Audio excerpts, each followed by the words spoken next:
Shri Mata Vaishno Devi institute of medical excellence का मुद्दा अब जम्मू कश्मीर के हर इंसान को पता चल चुका है।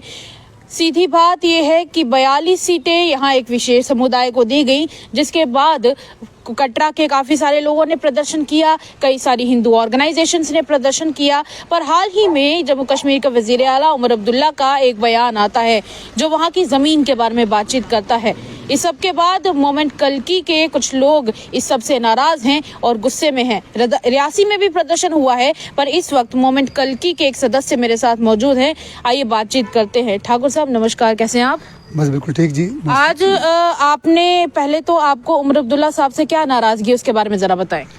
देखिए, ये जो इन्होंने गैर जिम्मेदाराना जो बयान दिया है कल, जिसमें इनको खुद ही आंकड़े नहीं पता, इतनी बड़ी उपाधि पे वो बैठे हैं, हमारे हुक्मरान हैं जम्मू कश्मीर के, और जिनका इतिहास, जिनकी पार्टी का इतिहास रहा है कि उन्होंने ही सियासत की है जम्मू कश्मीर में, और उनकी तरफ से एक इस तरीके का बयान आना कि वहाँ की जो ज़मीन है वो स्टेट को वापस दे दो। और पहले तो मैं उनको ये बता दूं कि जो ज़मीन है वो ज़मीन वहाँ के स्थानीय लोगों की थी, और उसका जो मुआवजा है वो श्राइन बोर्ड ने दिया, और श्राइन बोर्ड हमारे पैसों से चलता है, हमारे हिंदुओं के चढ़ावे से चढ़ता है। मैं आपको विस्तार से बता दूँ, वो जो ज़मीन है जो माता वैष्णो देवी की जो यूनिवर्सिटी जहाँ पे बनी है, वो ज़मीन 1200 कनाल जो है जी वो सीडा गांव के लोगों की है, एग्रीकल्चर लैंड।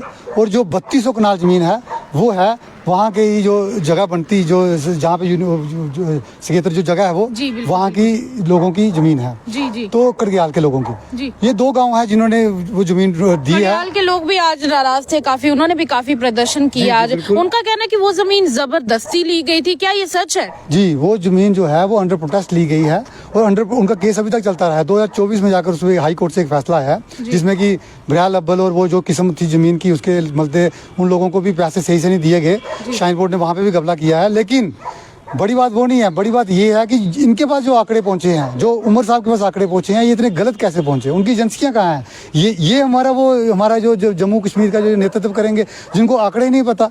बड़ी शर्म की बात है कि हमारे जो वज़ीर आला हैं वो इस तरीके के बयान दे रहे हैं। और दूसरी बात कि वो जो ज़मीन है, अगर ये बोलते हैं कि हमने वहाँ सरकारी ज़मीन की तो वो बात ही नहीं है। और सरकारी ज़मीन अगर है, रोड के उस तरफ कुछ एरिया पड़ता है जहाँ पे पुलिस स्टेशन बना है, जब वो उस ज़मीन को, वो बिल्कुल सूखा एरिया है, वहाँ पर वो यूनिवर्सिटी के अंतर्गत है ही नहीं। उसकी थोड़ी वो सरकारी ज़मीन है, वो बड़ी कम है। अगर वो लेनी है तो ले लो आप, हमको चाहिए ही नहीं वो।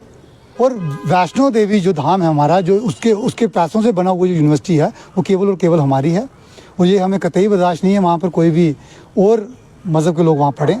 इसलिए हमारी यही मांग रही है, और यही हमारी जो है, ये फिर से हमारी चेतावनी भी है कि वहाँ पर आप हिंदू धार्मिक स्थानों पर आप अपना हस्तक्षेप ना करिए तो अच्छा रहेगा। एक चीज और भी इस दौरान देखने को मिली कि जहां पर बात हो रही है सीटों की, तो नीट के थ्रू ये सिलेक्शन हुआ है, और काफ़ी सारे बच्चे ऐसे भी हैं जिन बच्चों का सिलेक्शन या फिर जिनकी फर्स्ट प्रायोरिटी रही हो कि वो यहाँ पर पढ़ना चाहते हैं, पर उनको दूसरी यूनिवर्सिटीज़ दी गई हैं। शिवसेना ने हाल ही में एक बयान दिया और उनका कहना है कि इसका एक सोल्यूशन ये भी हो सकता है कि बच्चों को, जो कि यहाँ पर जिनके लिए ये जगह पास पड़ती है, हिंदू समुदाय के जो बच्चे हैं, उनको वहाँ पर जो दूसरे कॉलेजेस या यूनिवर्सिटीज़ दी गई हैं उनको ट्रांसफ़र करके यहाँ पर ले आया जाए, और यहाँ के जो वो 42 बच्चे हैं जिनको लेकर आप लोग प्रदर्शन कर रहे हैं, उन बच्चों को उन दूसरी यूनिवर्सिटीज में डाल दिया जाए। अगर ऐसा होता है तो क्या आपको ठीक लगता है ये सोल्यूशन? देखिए, डे फर्स्ट से अगर आप हमारी वाइट देश की शुरुआत जम्मू अपने मूवमेंट कल्की ने की थी, बिल्कुल। और आपके साथ बजरंग दल भी जुड़ा, हाँ, और भी बहुत से संगठन आया, भी बयान आया, जैसे आप शिवसेना की बात की जी। देखिए, हमारी यही मांग रही है, हमने शुरू से इनको हल भी दे दिया था जी। आप पहले अगर बाइट देखें हमारी, उसमें हमने ये बोला था कि जो बच्चे यहाँ पढ़ रहे हैं योग्य हैं, उन्होंने नीट क्लियर किया, उनकी व्यवस्था आप किसी और यूनिवर्सिटीज में कर सकते हैं, और करिए। हम चाहते हैं कि वो कहीं पे जाइए जहाँ पे भी वो नियुक्त हो सकते हैं, करिए। लेकिन यहाँ पे जो माता वैष्णो देवी धाम है, जो उसके इंफ्रास्ट्रक्चर से जो बना गया, ये हमारी यूनिवर्सिटी है, जहाँ पे जो पैसा है हम हिंदुओं का लगा है, वहाँ पर ये बच्चे नहीं पढ़ाए जाएंगे। इसके कारण क्या है? देखिए, वहाँ पर एक तो ये बच्चे जो हैं ये हिंदू आस्था को नहीं मान, हमारी देवी देवताओं को नहीं मानेंगे, इनकी आस्था हमारे में नहीं है। और जो वहाँ के स्थानीय लोग हैं, जहाँ वहाँ के बारीदार समाज है, जो वहाँ के श्रद्धालु लोग हैं, जिन्होंने वहाँ पर सेक्रीफाइस किया, बलिदान दिया कि वो पूरा एरिया ड्राई रखा है, वहाँ पर मीट, मांस, मच्छी शराब आदि वहाँ पर बिल्कुल भी वर्जित है। जी, जी। और वो पूरा का पूरा स्थान जो है वो पवित्र रखा है, पावन रखा है। उसका श्रेय सीधा सीधा वहाँ के स्थानीय लोगों को जाता है, जी जी जी। ना कि श्राइन बोर्ड को जाता है। श्राइन बोर्ड तो बाद में आई, बड़े पहले से ही धर्म ट्रस्ट से भी पहले वहाँ के स्थानीय लोगों ने ये जो है ये परंपरा को चलाई आ रही है। ट्रस्ट की आप बात कर रहे हैं, आपको बता दें कि हमारे एजुकेशनिस्ट हैं शिवांग सत्यगुप्ता जी, उन्होंने हाल ही में एक बड़ा सवाल उठाया है कि एसएमवीडी की चैरिटेबल सोसाइटी बाद में बनी है 2020 में, और ये जो नर्सिंग कॉलेज है वो 2016 में ही बन गया था। क्या लगता है आपको इसको सोच के? देखिए गुप्ता साहब के मैं बाइट सुनता रहता हूँ, सत्य जी जो हैं,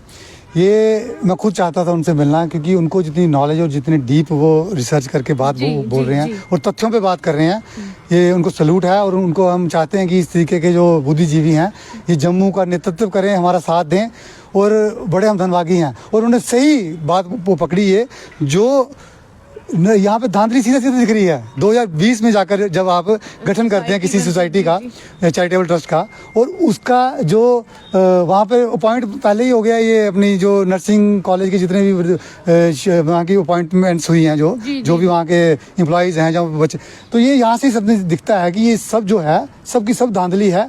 बहुत से नकाब जो भी खुलने वाले बाकी भी हैं, खुल चुके हैं अभी तो उनका। क्या लगता है कि ये सोसाइटी जो बाद में मतलब नर्सिंग कॉलेज बनाया गया है, पहले तो एक ही, क्या लगता है आपको कि इसकी बुनियाद ही गलत है? क्या लगता है आपको, बुनियाद सही है इसकी या नहीं? इसकी बुनियाद क्या, आप इससे पीछे चली जाइए। ये श्राइन बोर्ड है, इसका श्री गणेश ही गलत हुआ है। ये हम डे फर्स्ट से बोल रहे हैं कि इन्होंने जो बारीदारों को भगाया और गलत तरीके से भगाया। वहाँ पर एक्ट हैं कि भाई अगर किसी गवर्नमेंट संस्थान, जो किसी भी धार्मिक संस्थान को आप हटाओ तो उनको पूछ के वहाँ पे व्यवस्था करके फिर उसको वहीं पे नियुक्त करना पड़ता है। लेकिन इन्होंने बोला कि उनकी मैनेजमेंट ठीक नहीं है, उसके चलते इन्होंने बाहर निकाल दिया।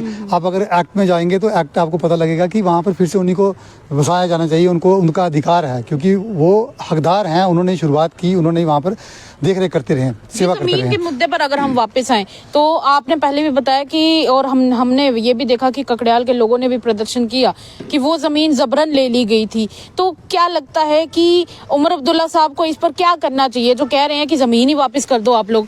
देखिए उनकी तो जमीन ही नहीं है, ये विवाद जो है श्राइन बोर्ड और उन स्थानीय लोगों का है। उमर अब्दुल्ला जी कहाँ से बीच में आपने नाक घुसा रहे हैं? उसमें तो उनकी नाक घुसनी नहीं चाहिए। देखिए ना, आप खुद बताइए, उमर अब्दुल्ला साहब तब बोले अगर स्टेट जमीन खरीदी हो, जहाँ पैसे दिए हों, 600 करोड़ रुपया हमारी श्राइन बोर्ड दे रही है। इन्होंने क्या दिया? अगर पीनट्स की तरह इन्होंने कुछ, अगर पैसा जो ग्रांट वगैरह आती है इनकी तरफ से, अगर वो आ भी गई है तो वापस ले लो। श्राइन बोर्ड इतनी सभ्य है, पूरा देश चला सकती, उनकी पूरा स्टेट चला सकती है। अपने हमारे जो मुलाजिम हैं उनको, उनकी तनख्वाहियाँ वहाँ से निकलती हैं, उनकी सैलरी वहाँ से निकाल सकती है, इतना सारा लोन हमसे ले सकते हैं ये। और ये हमको वो थोड़ी सी ग्रांट दिखा रहे हैं, तो हमको कोई ग्रांट नहीं चाहिए इस तरीके की, इसको आप हटाइए। बड़ी बात ये है, ये अब बस इसको एक इशू बना रहे हैं, एक कंट्रोवर्सी बना रहे हैं। क्या राजनीतिक रोटियां? बिल्कुल ये राजनीतिक, इन्होंने खुश करना है कश्मीरी, और यहाँ पे बीजेपी खुश कर रही है हमारे जम्मू के लोगों को। कहाँ खुश है लोग? कुछ नहीं है ना, लेकिन अपने से ये वही उसी प्रयास में है, ये जो अभी सेंटर में चले गए, जब वहाँ पर जाकर ये गुहार लगा रहे हैं। लेकिन हम देखिए, अभी हम नजर बनाए हुए हैं, अभी हमने संघर्ष समिति को आगे किया था, मोमन कल्की ने भी उनका साथ दिया कि हम, आप सब लोग तो इकट्ठा मिलकर काम कर। बिल्कुल हमने उनका साथ दिया। उन्होंने बोला कि एक क्षेत्र, एक मंच में एक बैनर तरह हम सब काम करेंगे। हमने उनके फूल रखे, उनकी उस पर हम नजर भी बनाई रखी है उन पर। हम देख रहे हैं उनकी गतिविधियों को, हम कितना प्रदर्शन कर रहे हैं या कितना वो कर रहे हैं। अगर वो भी अगर फेलियर होते हैं या फ्लॉप होता है उनका ये अभियान जो शुरू किया है, तो मोमन कल्की फिर मैदान में आएगी और शाना बशाना आएगी। और दूसरी बात आपको बता दूं, मोमन कल्की एक्शन में आ जाएगी और हम जो है फिर से कमांड संभाल लेंगे। और आपको हम आश्वस्त करते हैं, सुनिश्चित करते हैं कि जल्द से जल्द ये जो हम पीछे नहीं छोड़ने वाले, ये मसला जो है हल होगा। नहीं, ये तो चलिए आपने बोल दिया कि जल्द से जल्द इस पर काम किया जाएगा, पर लोगों से ये कहा जा रहा है, और कई बार ऐसे बयानात भी सामने आ रहे हैं कि अगर ऐसा है तो फिर बाबा गुलाम शाह यूनिवर्सिटी में भी हिंदू बच्चे पढ़ते हैं, और ऐसा है तो फिर मेरिट के भी कई सारी चीजें हो रही, मेरिट को लेकर सवाल हो रहे हैं कि जब बात इस तरह की चीजों की होती है तो फिर मेरिट देखा जाता है, तब ये नहीं देखा जाता कि कौन से धर्म से है। इस तरह की बातें। देखिए, उसमें एक आखिरी जवाब आपका। जी, आखिरी जवाब यही है कि हमारी धार्मिक स्थान है, वो हमारी आस्था है, हमारी निष्ठा है माता रानी में। तो उस जगह पे वहाँ वहाँ की पावनता, वहाँ की पावन भूमि को, वहाँ के पूरे वातावरण को हम खराब नहीं होना देना चाहते। और हम देखिए बाबा गुलाम शाह यूनिवर्सिटी जो है वो नेगेटिव, वो लोग पैसा लेते हैं सरकारों से, हम पैसा देते हैं। जी बिल्कुल। हमारी जो यूनिवर्सिटी है ये पैसा, हमारी जो श्राइन बोर्ड है ये पैसा देता रहा है, ये दान करता रहा है 600 करोड़ रुपया। वो अभी भी जो है वो लोन ले रही है। उन्होंने अभी कितने एम्प्लॉयज़ को पैसे देने के लिए 35 करोड़ रुपया जो है वो सरकार से लिया। तो उनके में हमारे में बहुत भेद है। जी। वो सिर्फ इनके नाम पर जो धांधलियाँ कर रहे हैं, अगर उस पर हम बेनकाब करें तो वहाँ ताले लग जाएंगे। ये उमर अब्दुल्ला साहब भी देख लें, इसलिए हम ज़्यादा डीप नहीं जाते। बस ये कहते हैं कि हमारे धार्मिक स्थानों पे आप हस्तक्षेप ना कीजिए, वहाँ पे बयानबाजी ना कीजिए। हमको अपने हक जो है हम अपने तरीके से लेना चाहते हैं, और उसमें आप बिल्कुल भी, हाँ, अगर आप इतने ज़्यादा सभ्य हैं और अगर आपको लगता है कि हम जिम्मेदार, आप जिम्मेवारी समझते हैं जम्मू कश्मीर, जम्मू के लेके भी, माता रानी को भी लेके भी, फिर आप इसमें अगर हाथ डालते हो, आप इसमें साथ दीजिए और ये जो बिल पास करवाइए और जल्दी से जल्दी ये जो है इस एक्ट को बदलिए। चलिए, शुक्रिया बातचीत करने के लिए। मूवमेंट कल्की के सदस्य मेरे साथ मौजूद थे। आपको क्या लगता है, राय हमारी कमेंट सेक्शन में जरूर व्यक्त कीजिएगा। तब तक के लिए इजाजत दें। देखते रहिए तमाम अपडेट्स के लिए द न्यूज़ और ऐसी खबरों के लिए द न्यूज़ के पेज को लाइक और फॉलो करें।